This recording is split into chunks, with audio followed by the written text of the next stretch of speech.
आपने कभी वोट देने जा रहे लोगों का स्वागत साड़ी पहनी हुई महिला रोबोट से होते देखा है?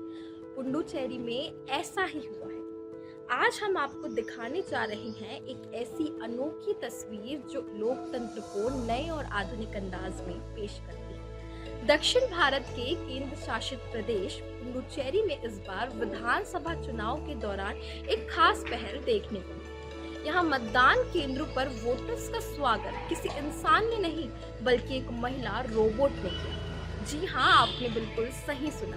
यह महिला वोटर साड़ी जैसी पारंपरिक वेशभूषा में सजी हुई बहुत ही सुंदर तरीके से हाथों में फूलों का ट्रे लिए हुए मतदान केंद्र पर आने वाले मतदाताओं का अभिवादन कर रही है। जैसे ही वोटर्स केंद्र पर पहुंचते हैं, रोबोट मुस्कुराते हुए उनका स्वागत करती है, जो लोगों के लिए एक नया और यादगार अनुभव बन गया है। दरअसल यह पहल निर्वाचन आयोग द्वारा शुरू की गई नई कोशिशों का हिस्सा है, जिसका उद्देश्य है मतदान प्रक्रिया को और भी आकर्षक, आधुनिक और जागरूक बनाना। अगर बात करें चुनाव की, तो पुडुचेरी में आज सुबह 7 बजे से कड़ी सुरक्षा के बीच मतदान जारी है।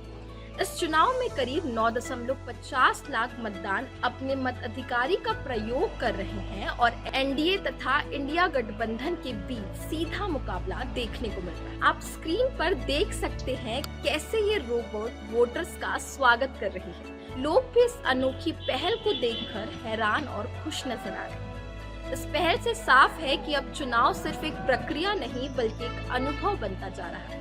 तो क्या ऐसी तकनीकें भविष्य में पूरे देश के मतदान केंद्रों पर नजर आएंगी?